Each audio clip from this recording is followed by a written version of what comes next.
Hello? Everybody doing?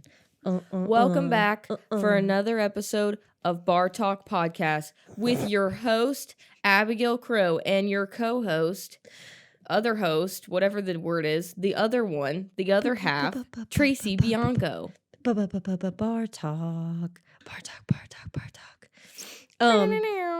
Yeah. You know what was funny is we went out to the bar. Oh my God, we didn't even talk about that. First of all, did you see the bulletin? Did you see the bulletin at the gym? Did you see the bulletin? Okay. We have this new thing that Ian, one of the guys that we work with, created this thing called the bulletin it says by somebody who works here. And I guess it's supposed to be anonymous, but like everybody obviously knows it's already Ian. And it's fucking hysterical. He said he's doing it once a month. He put it behind the front desk. And one of the things says, Finnegan's get it together and get more bathrooms. A bitch gotta pee. Cause I got fucking stuck going to the bathroom and you had to come get me out. And he wrote this whole like thing. And there's two things about us going to the bar and line dancing on there. Oh, and then there's one thing about Buckles Bucks, Sabrina and Buckles Bucks. I don't know. It's hysterical, but you got to go check it out because it's actually really funny. I have zero idea what you're talking about, but I'll see. It's right behind the front desk by the sign-up sheets. Tracy and I, for reference, because I feel like I always have to give the reference to whatever you're saying. Sorry. We all went to Dukes and Dotties, which we last weekend, and cool place. It was cool. I hate drinking, dude. You don't though. Yes, I do. This is my thing with Abigail. I love line dancing. I love going out once you get me out. I hate drinking, and I hate. She's such a liar. Yeah, Okay, listen. No. What the fuck are you? Abigail was supposed to go to this fucking comedy club until she found out it was basically Christian Mingle. That was in the podcast. Right. And then she didn't go, and she said she was going to go meet up with us afterwards on podcast. Like, we have that shit on tape. Mm-hmm. And then you literally call me and you're like, I'm not going. I think I'm just going to come over. I said, okay. You came over and immediately took a shot. Yeah, I was having a bad week. Yeah, I still hate drinking. I know. But you immediately came over. Drinking reminds me. Took a shot. Drinking reminds me of how much I hate drinking. And you know what happens is I fucking forget. I went to LJ. We drank a little. I didn't really drink that much because I was low-key sick as fuck. I was sick at LJ, so I didn't drink. So the last time I really drank was Jersey. Like, for real drank was Jersey. I drank a lot at Dukes and Dotties. Okay, bro. I was plastered. Yeah, bro. First of all, I know. Because, like, Jersey Trass came out, and I was like, what the fuck is going on? She got, like, pissed and sassy with everybody. It was a whole thing.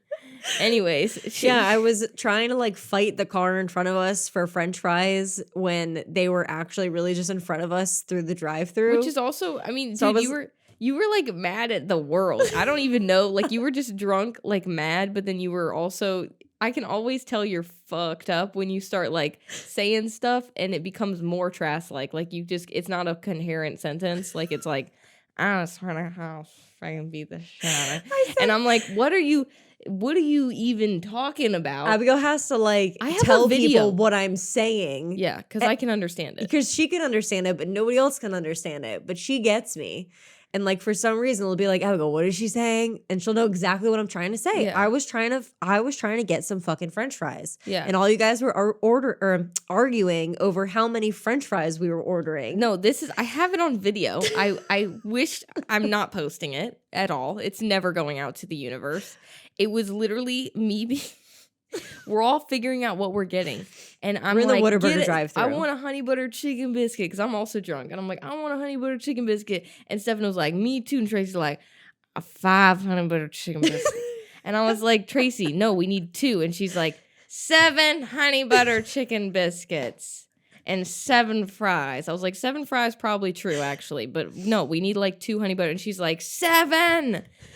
And I'm like sitting there trying to tell Katrina, the person who's actually ordering, like what we're getting, and I'm like, no, okay, we need 7 fries and 4. We'll do 4 honey butter chicken biscuit. And Trey's 7.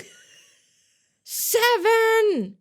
And she's in the back. She's in the fucking trunk of the car. I'm in the trunk of the car. I'm not even in a car seat. I'm in the trunk of the car, smushed with Denise. Dude, so like I'm like screaming. Yes, I'm like, Tracy, shut the fuck. And she's like, you shut up. I have to pee. I have to pee, and it's hot back here. And Katrina's like, I'm pumping the AC. This is the best I can do. And Tracy's like, fuck you. I'm hot and I have to pee. 7 fries. That night was so fucking funny. It was great. And it was so funny because I'm like, wow, I think she's like actually mad at what's going on. And then the next morning she texts me and she's like, you alive? That was so fun. And I was like, what is going on? I was having the best time. And then when I was reading the fucking bulletin, it said a bitch gotta pee because I got stuck in the storage closet. Yeah, we let you out. Yeah, I was in there forever and nobody would let us out. Nobody was answering their phones. You were not in there forever. You were in there for No, we went to Finnegan's and we got stuck there because the fucking door closed. And the guy was like, you can't be in here. And I looked at him and I went, well, a bitch gotta pee. Tell me where the door is. And we were in the storage closet with all the beer. And as soon as I went to go crack open the beer, Abigail came to our rescue. But we didn't have any phones or anything. But it says on the bulletin, like, Finnegan's, get it together. A bitch gotta pee. And Faith is laughing. Like, Faith, the one that we talked about that has, like, bless your heart, Faith. She's cracking up at the front desk. She's like, I don't even know what the fuck this means. And I'm like, Faith, you were in the storage closet. Oh, Faith with was me. also litty. And she was like, what? And I was like, dude, you followed me into the closet. Yeah. We were there together. Yeah. This bulletin is about us. And she was like, I don't know what the fuck you're talking about. We were all she pretty was gone. We were all pretty sloshed, I will say. Yeah. But yeah, drinking reminds me of why I hate drinking, because I forget, like every 4 months I drink, forgetting that drinking is like not a thing I enjoy. Come on, it was so much fun though. Dude. We were having a great I could time. have so much fun sober though. That's the thing. We could have went there sober and danced. Yeah, that's what I'm saying. Because I'll wake up and I woke up the next morning at fucking 10 a.m. because I didn't go to bed till 4 a.m. I woke up at 10 like I gotta fucking die really quick. Yeah. My head hurts. Yeah. The whole day is like a blur. Like hangovers now last approximately 5 business days instead of like 1. I used to be able to drink and wake up the next day and do it again. And now I'm like, I need a whole fucking month and a half. I'm 22. This should not be a thing for me, but it is. Should not be a thing for you. But it is. That's wild. That's because you don't drink enough. And that's when I said, fuck this. And I walked my happy ass to Canopy Road and I got 2 fat ass pancakes. Dude, I am sitting at a 4-seater by myself. Nobody, I'm like, first of all, why y'all got to put me at a 4-seater by myself? That's like, kind of embarrassing. Were they thinking that you were with other people? No, I said it was one. Oh, and nice. No, so they put me a 4-seater by myself. And I was like, this is going to be really embarrassing. And I looked at the girl and I said, all right. This is what we're going to do. And she was like, what the fuck is going on? I said, I need a sweet potato pancake. Those are good. I said, I don't need anything crazy on top of it. I just need the sweet potato pancake. Yeah. And I said, I need a banana pancake. And she was like, goddamn. Banana pancake? Yeah. At Canopy Road? Yeah, I added banana. Oh, okay. Cool. I said, I need you to make me a banana pancake. I said, it's not on the menu, but that's what I need. Mm-hmm. And she said, okay. And I said, also, I need a coffee. And she said, okay. And I said, also, I need a breakfast sandwich to go. And she said, do you want any sides of that? I said, no, I'm not fat. I'm just ordering the Canopy Road pancakes are huge. They're huge. For reference. So they're like massive. if you get 1 pancake, it can fill you. Yeah. I got 2 specialty pancakes and a sandwich to go. And when I say I got the sandwich to go, I literally walked home and ate it. I to-go'd to the house, walked my pancakes off for 10 minutes because that's how far it is from the place I stay at, and then I ate the sandwich. Yeah, just like didn't want to embarrass yourself by eating the sandwich there, and so then you just took it home and ate it at home. Yeah, because I'm sitting at a 4-seater. I'm like, this is fucking awkward. Speaking of fucking pancakes, Katrina orders pancakes at Whataburger, and I was hurt. My feelings were hurt because I didn't know that you could order pancakes at fucking Whataburger. What am I doing eating fries at 2:00 in the morning when I could be eating pancakes? Yeah, but I was pissed. When you have a honey butter chicken biscuit as an option. I didn't even eat the honey butter chicken biscuit. I was eating the French fries. Yeah, the honey butter chicken biscuit. Denise was sitting in the back, literally holding the thing of French fries, and I was eating them and feeding them to her. Like, she was just sitting there holding them, and I was just sitting there feeding her and then feeding me and feeding her and then feeding me. It was very good. It was a mess. Anyways, we're going to master, the flockers are going to master line dancing. That's what we're going to do. Yes. We didn't come on this podcast to talk about that. We didn't, but it was a lot of fun. So sorry for the 10 fucking minute derailment that just occurred talking about us eating Whataburger and me being fat as hell at Canopy Road. But It's okay. yeah, that was post comp hunger. I was like, I need to eat. Yeah, and you were also just having like you were in the rhythm of like getting off of the 2 weeks of hard ass training and coming back from your competition, like well deserved. Yeah, it was like 122 pounds. I wanted to well eat deserved. really bad, and also I was hungover, so I was like, this is the time to do it. Yeah. I was full for 2 days after that. Actually, to be honest, I was like, what the hell's going on? Yeah, I felt that tequila for a good couple days. I definitely had more than I thought I was gonna have. I accidentally got Alana drunk. It was just a really good time.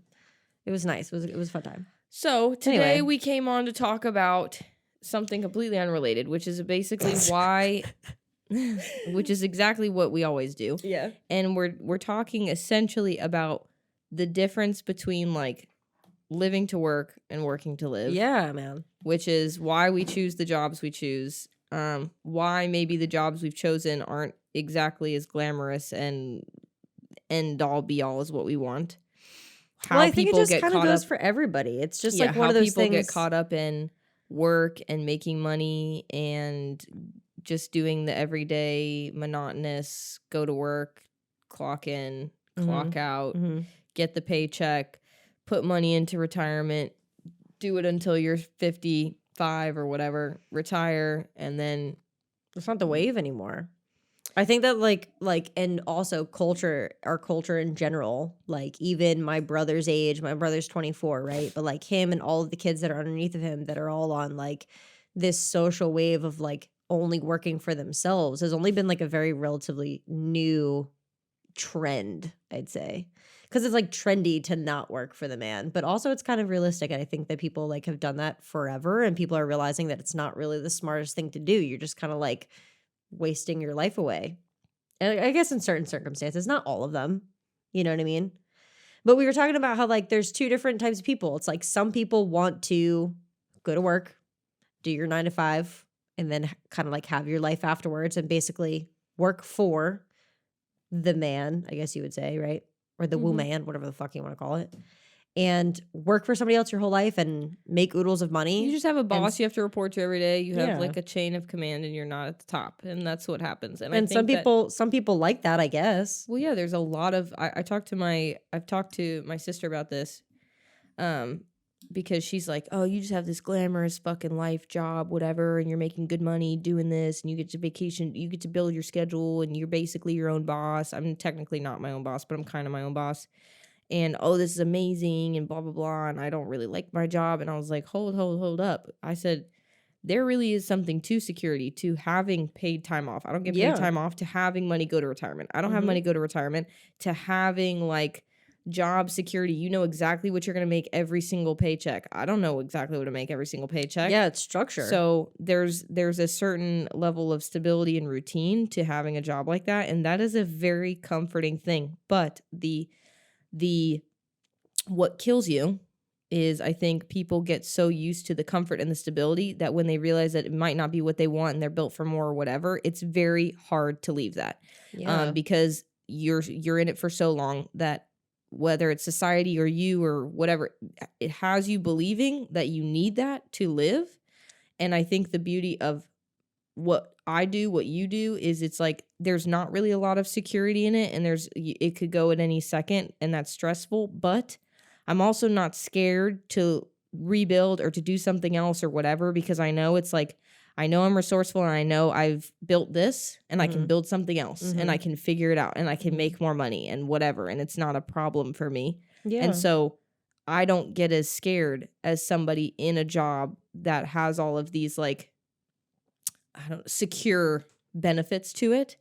It's like I feel like I live in this kind of unstable environment all the time with my job, and you, I'm sure, believe the same. And so the beauty to that is like, I'm not like, if I quit tomorrow, it's like I'd figure it out. Or if I got fired tomorrow, I'd figure it out. It's like I would go, maybe I'd move, maybe I'd work somewhere else. I'd spend more time on my online business. I would do it's like I would do other things. Like there are but the so difference many. is like you would do. The difference is like you would do something else, but it would be in line with what you're doing. And people that have secure jobs would get a job if No, they it got could be fired something, somewhere but else, no. but may not be the same thing that they're doing. But it could be something totally different. Like my thing is like maybe for a few months I could and this is like the thing. It's like I was talking to my sister about this yesterday, which is crazy. We're talking about it now. I was like, you could literally say fuck it, move to Bali, do online coaching for a year. Say fuck this. I want to go back to the U.S. Go back to the U. I mean, you could literally reinvent your whole life tomorrow if you wanted. Like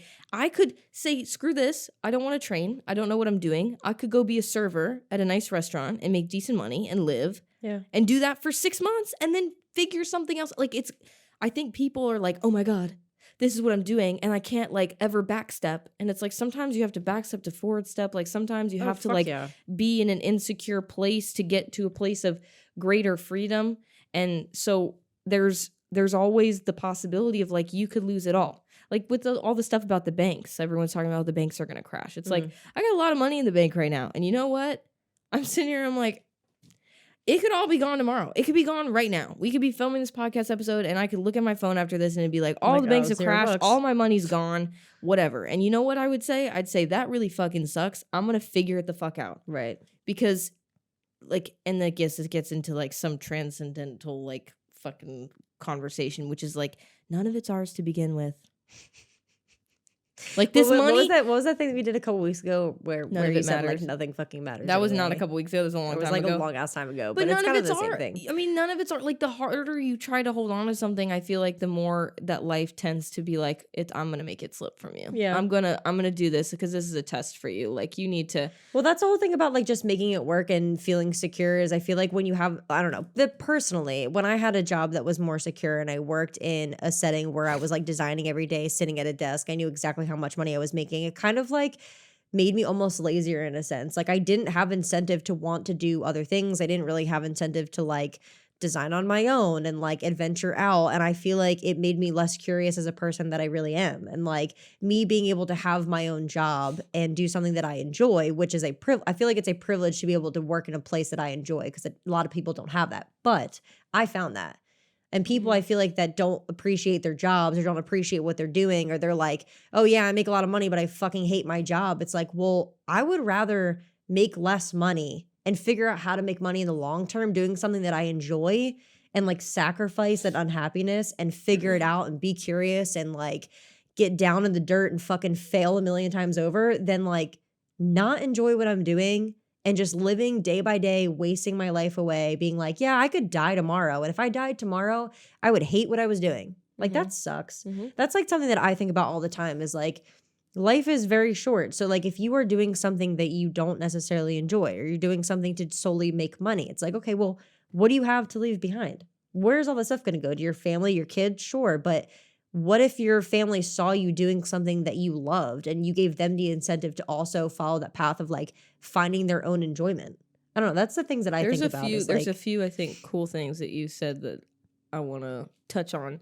One is the incentive to be lazy, which is actually something that is true. Like a lot of state workers, it's this way, like with jobs, they don't actually have enough work to do in their workday to put in all the 8 hours, but they get salary. So it incentivizes employees to not be productive, which goes against all of human nature. And that's what leaves people like fucking depressed and on this like spinning wheel of like, well, my life sucks and my job sucks, but like, I don't really have to work that hard and I make this amount of money. And like, is it really that bad? And as far as the like, okay, but when you go to the end of your time on this hamster wheel, what do you have to say for the things that you've done and what you've accomplished?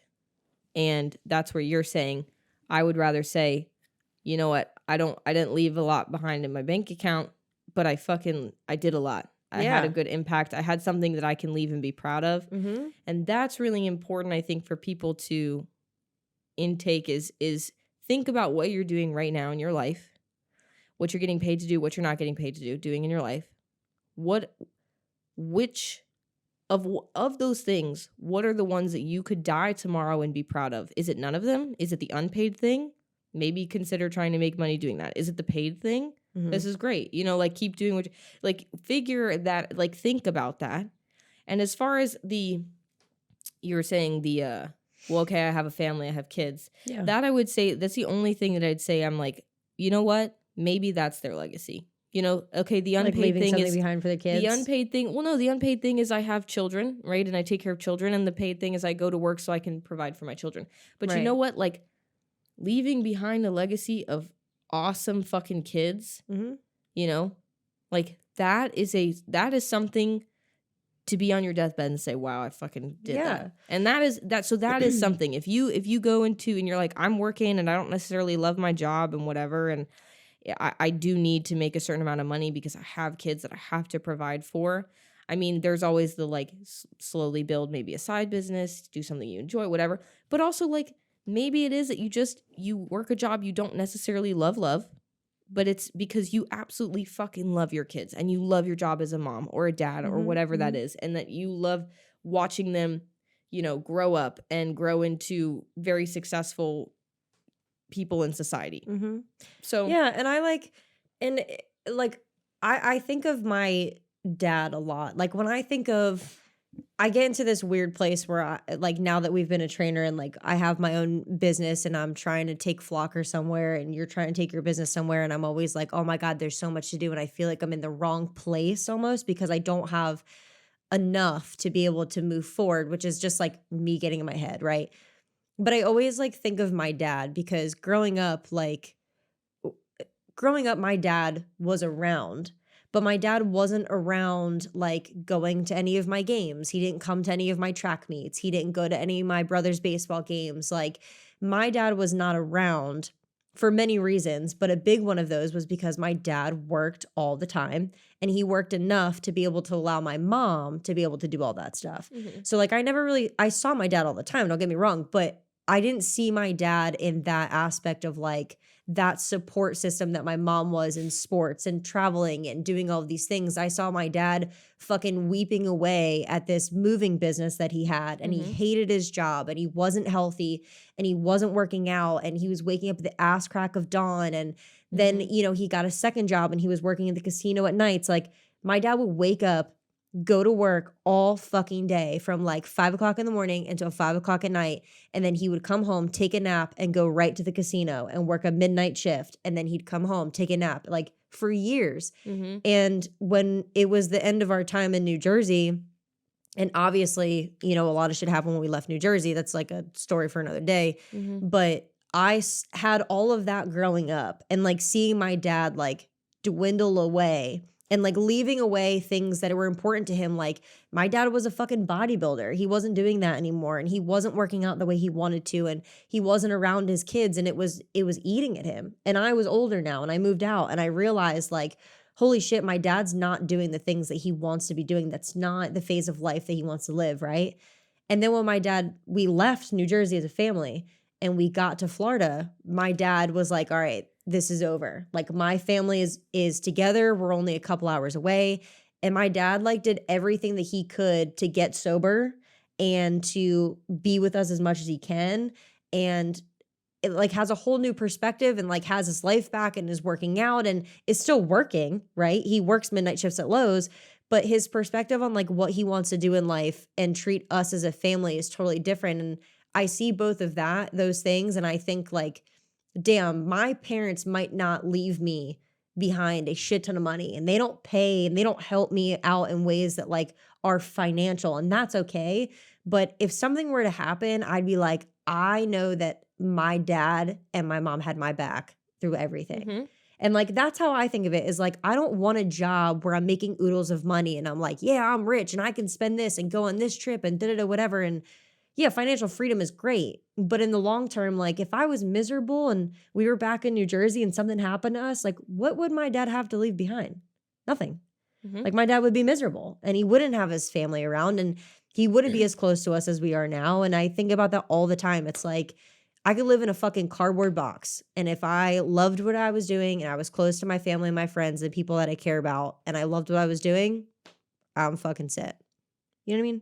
Yeah. But you probably wouldn't be in a cardboard box. I mean, it wouldn't be in a cardboard box, but you know what I'm saying? You'd probably like live with me or something. Yeah, but you know what I mean? It's like, I just wouldn't, I don't know. I just don't like think of money that way to like want to sacrifice my job. Well, that goes into another thing, which is like, are you working? Is your objective solely to make money in this life, or is your objective to do something, and then making money is a byproduct of doing something that matters to you? Yeah. And when you don't know what you want to do, it's very easy to say, okay, so I'm going to work on making money. And that's a problem that we're seeing in society today, which is everyone is on social media or depressed or fucking not connecting with people, not getting out in the world, not figuring out what they want to do. And they're like, I don't know what I want to do, so I just need to make money. Or they're just living with their parents, fucking poor as hell. And so that's a big issue, because now people are like, well, I just need money because I don't have a purpose in this life. Right. And it's like, that's not true.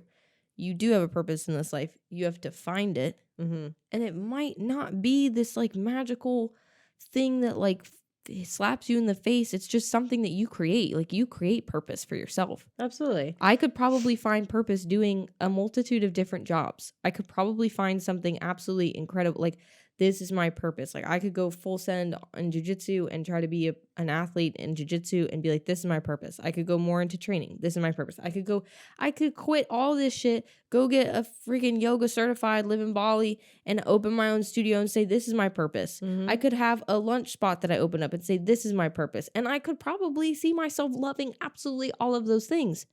But the thing is, like, you have to find that thing and find your purpose. And you'll know when your time is up with it. You'll know when it's not the right thing.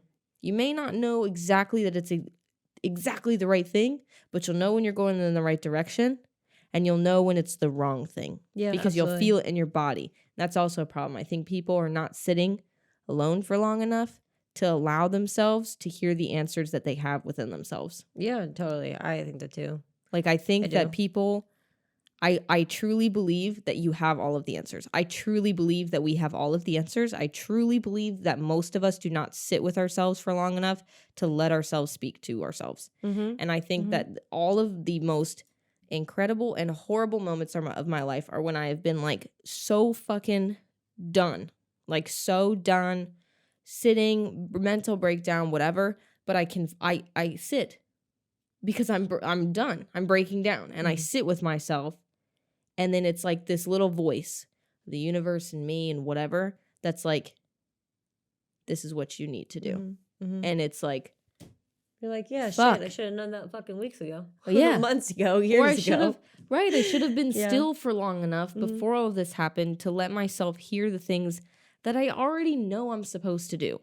Like, I had that this week. I had like a breakdown this week on Wednesday, and I heard, like, within me, God, the universe, I don't know, whoever, whatever. And it was like, you have to find the things that make you joyful again. Because I remember I was breaking down. I was just like, I feel fucking lost. I feel like I can't enjoy anything that I'm doing. I hate everything I'm doing. I feel not excited about anything that's going on in my life right now. Absolutely nothing. Absolutely nothing. Even the things that normally make me excited. Absolutely nothing. No excitement. Like, borderline depressive. I don't like using the word depressed, but like just a depressive state of just indifference, just and I don't care. That you were in. Yeah. And I was breaking down, and I was just like, I'm gonna just sit and be still and like let myself feel all of this fucked upness. I don't care. And it was like, yeah, something spoke to me and was like, you do not know. You have taken so much time away from doing things that are truly joyful to you. You don't even know what they are anymore. So you need to sit down, and you need to stop what you're doing, and you need to go find it. And it was because, and I realized I was like, this is so true. Because all of the going out and eating food, or going drinking, or doing, or watching a Netflix episode, or whatever I do, those aren't things I find joyful. Those are dopamine hits. Yeah, that I'm like, I need it. It's like now. the quick Band-Aid to just like keep to feel moving good. forward. To be like, to make it to the next morning. To be like, okay, and then wake up and be like, I still hate my life. You know, and just like continue the fucking cycle. And it was like, wow, okay, so I have to go re-find the things that make me joyful. You know, and it's like, I don't even necessarily think I know exactly what that is. I know definitely being outside, definitely spending quality time with the people that I love, you know, that kind of stuff. I know, but it's like, okay.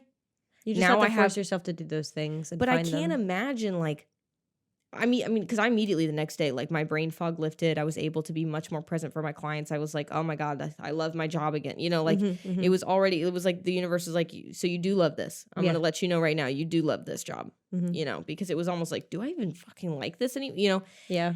But I can't imagine going to work at some job I fucking hate the next morning Yeah. and be like Sitting at a desk and you just know, being like, to fuck. have that epiphany, and then to go to somewhere that sucks and to be like, Yeah. God, and just to revel in that and then To to be just let like, it drain you. And don't get me wrong, some people, I will say, I've met plenty of people before who have a desk job and they're like, yeah, I don't mind it. It kind of sucks. I'm inside all day. And like I said, we're very privileged that our hobbies are a part of our work, right? yeah. But at the same time, I do think it takes a toll on you if you're not doing the work to have hobbies, because those, and to find yourself, like you're saying, okay, so if you don't want to be the person that is going to put in the work to have your own business and, find your way. I mean, listen, don't get me wrong, it's hard. And there are people that want to have that sit down job and just hash away on the computer or file or whatever the fuck it is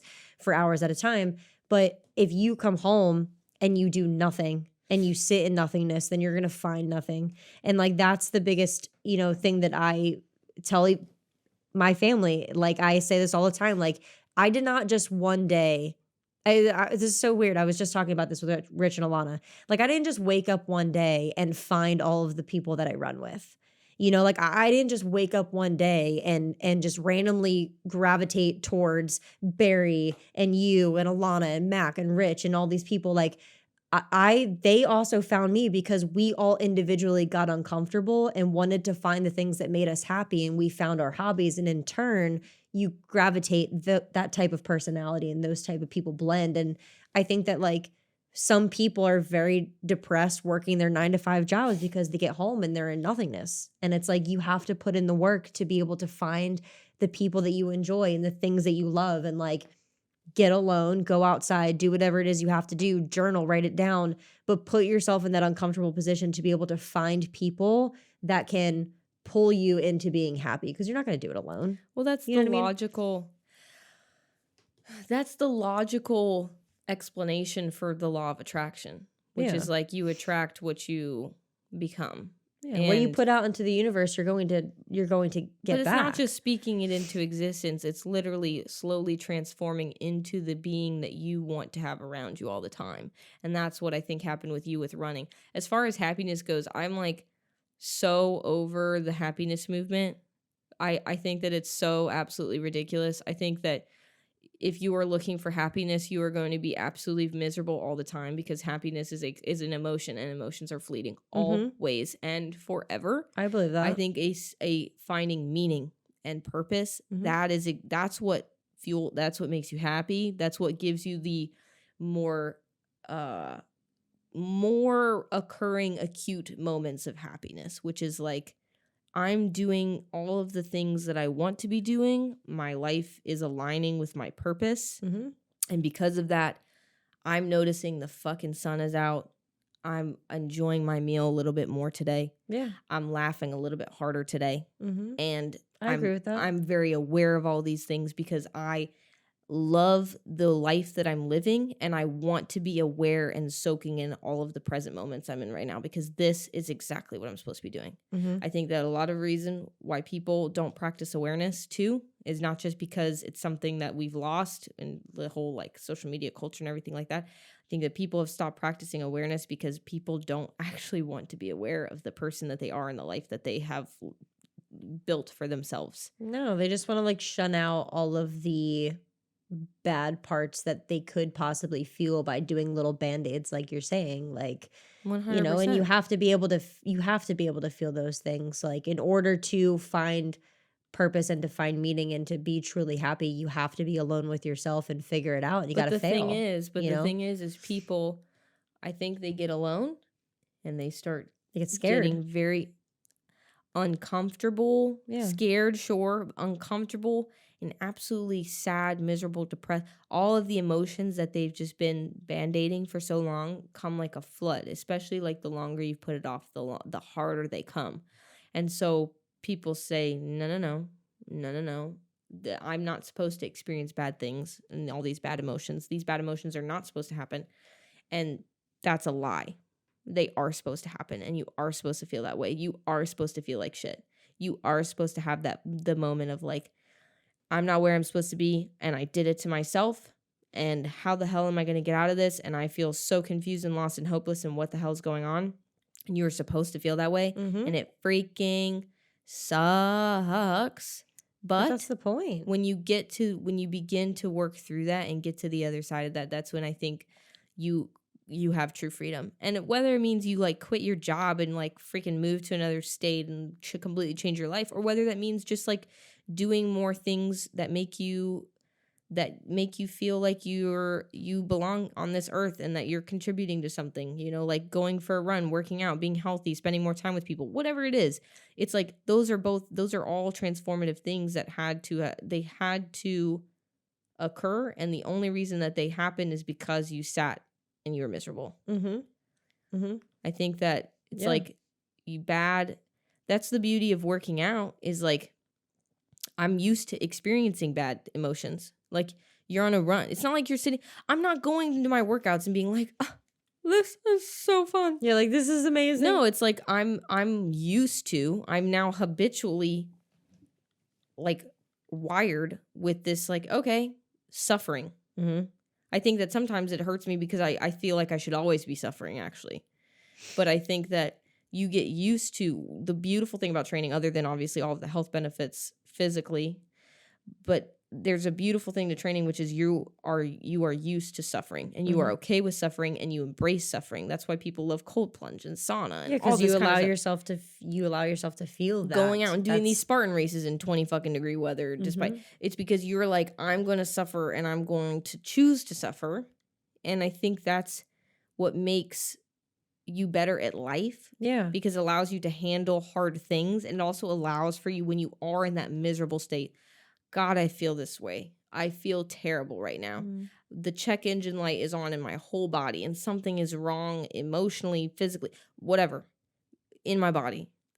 I feel as if training actually has made me better equipped to handle that, because now I can sit and I can be like, all right, it's like a hard emotional workout.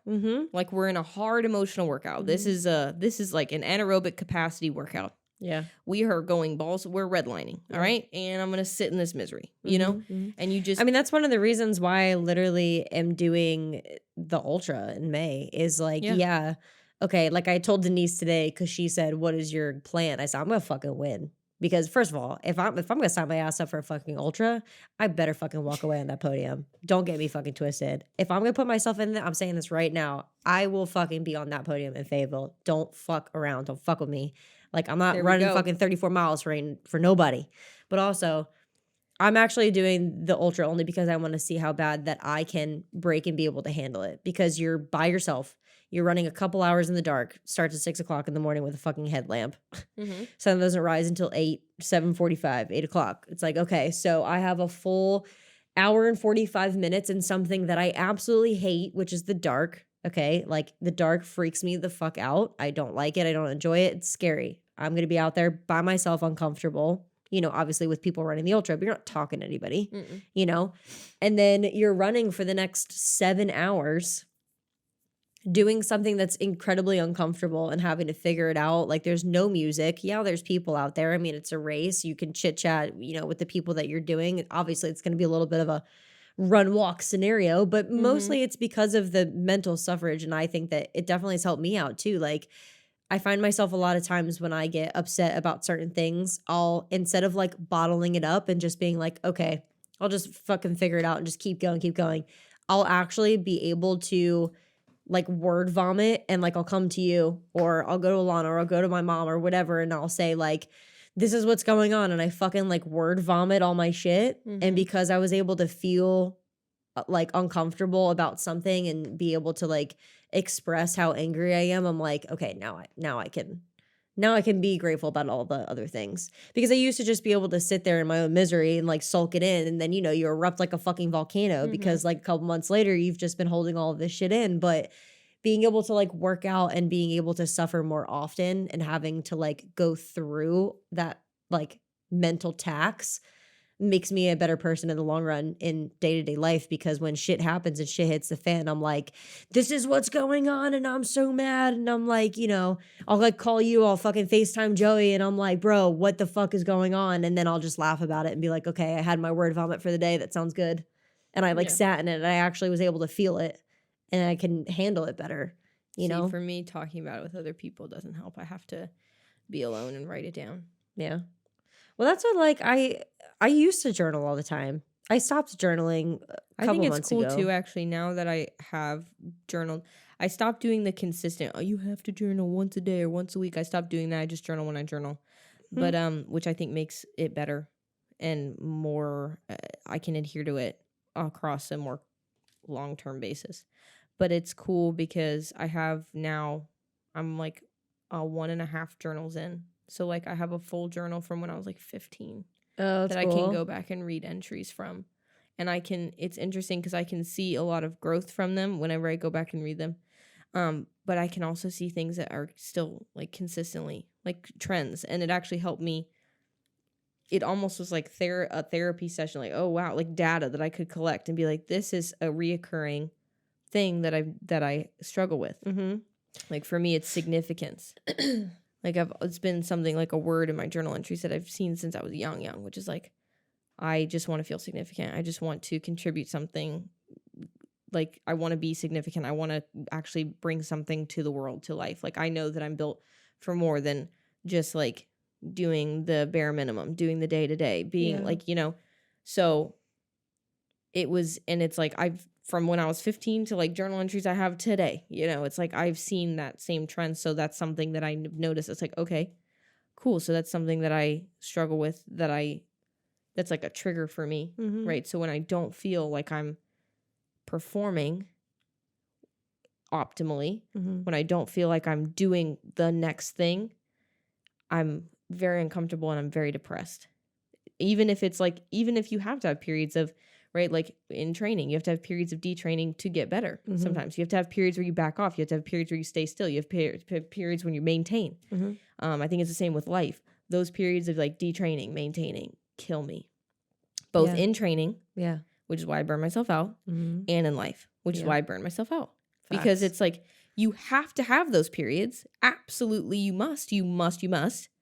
But it almost feels like a failure, like I am a failure when I have those things, because I only can see, it's like I almost can't look at long-term performance and be like, okay, this is for the long-term goal. I see short-term like failure. Yeah.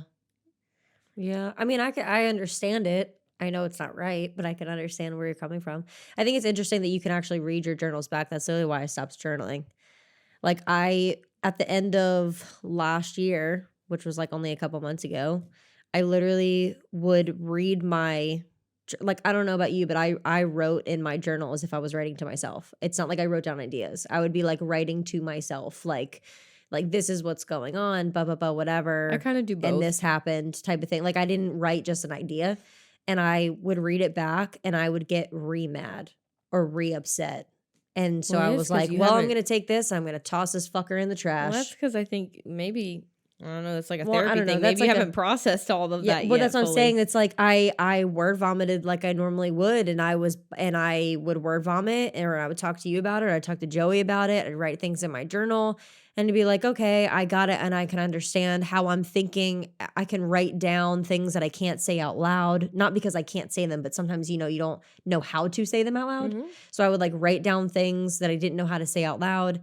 And I would feel really good and be like, okay, I handled that. Now I know how to react to it. And then I would go back and read it like a couple weeks later and I'd be like, yeah, you know what? That was fucked up. I should be more mad about that. And like I would read like situations that were happening to me at the end of the year and I would get more mad. And I took my journal and I was like, I'm going to set this bitch on fire. And I fucking threw that shit in the trash. That's interesting. I think I would almost take that as an indicator that there's still something unfinished. Oh, yeah. I mean, absolutely. Or like I would see that as there are things that still strike me emotionally. Like I've definitely read journal entries from when I went through like really hard shit, like really fucked up stuff.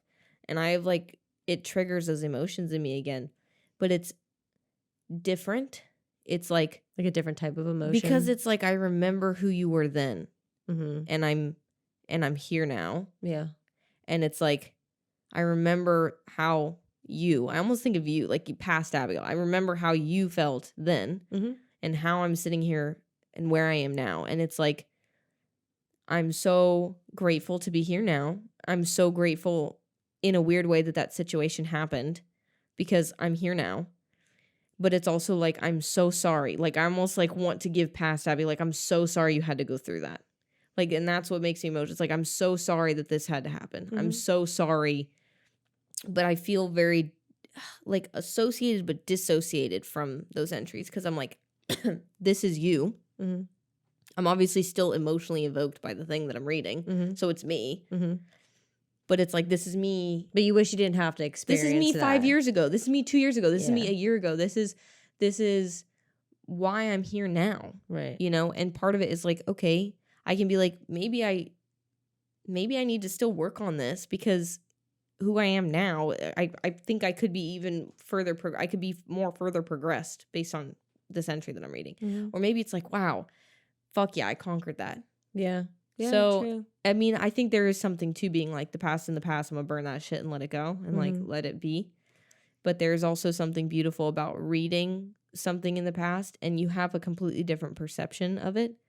That's where I believe that like I really believe that time is so like not a thing because such a construct because it's like I'm reading a past event and I'm perceiving it totally differently. And it's very interesting. Crazy. It's like my entire perception of the whole thing. That's what also happened. It's weird to think about. Yeah, when I was in a relationship, I got cheated on.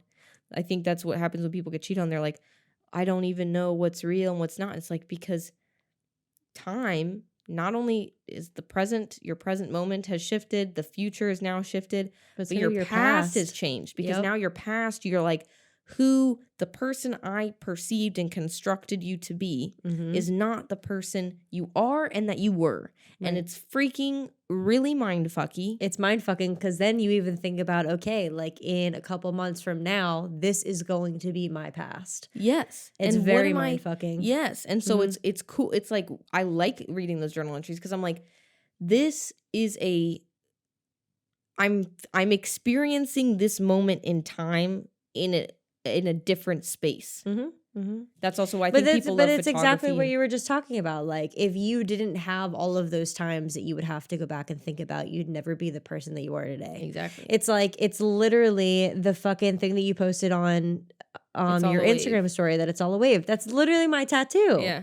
That's literally my tattoo. I used to say that all the time, that like you have to ride the waves because life is waves, but they never stop coming and they never stop bringing you up and putting you back down. Like the ocean is not sedentary. It's not just going to fucking stay still. It's always moving. It's always moving up. It's coming back down. It's creating big waves. It's creating small waves. It's going to crash. It's going to float. Like there are things that you're going to be on a high for and be on a low for, but you will be on a high and you will be on a low and you just have to take them as they come. That's literally that's what my tattoo's about, bitches. I got it after I left New Jersey. That's cool. Shout out to my dad. Yeah.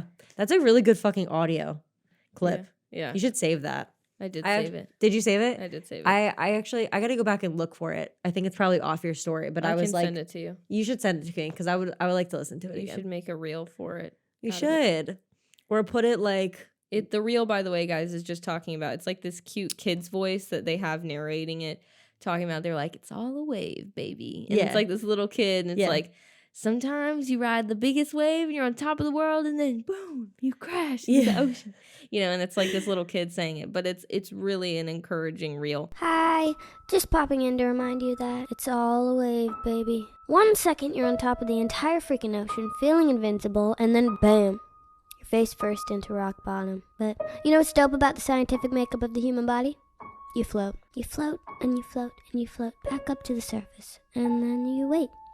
And eventually, sometimes even right when you're about to give up, the biggest, most beautiful wave comes and puts you back on top. And that's life, baby. Waves. I love you so much. You got this. Bye!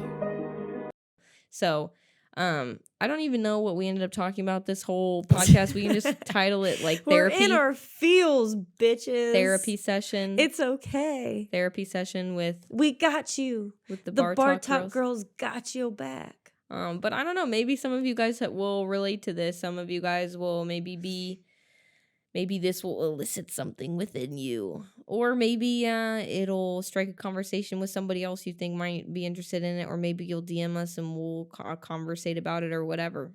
Or maybe like in a couple weeks when we're done our competitions and I drag Abigail's house out to drink some tequila, Nope. you'll want to come along with us. Nope. Because we're definitely doing that again. Nope. In a couple months. Nope. Give it a couple months and we'll be back out. Side note though, we're soberly learning every fucking line dance. Yeah, I really hate being there and not knowing. I really hate standing there. Dude, but check this out. We were right in there with those people. We tried for a few dances. We were right in there. I mean, a little. No, but the thing is, like, by the time you get it, the song's over. It takes us like 2 times to watch people, and then me and you were like, okay, we got it. And then we get it, and then it's over. And we're like, fuck. So then you get to the next song. So, but listen, I could go there sober with you. We don't have to go and drink tequila. I mean, like, tequila is a fun time, but I'm also a sober, fun person. Like, I feel like I'm a little chaotic enough to have a good time, be sober. Good Lord. Anyways, everyone, we're dipping out for have the week. Have a great week. We'll see you next week for another episode of BarTalk. Bye, y'all.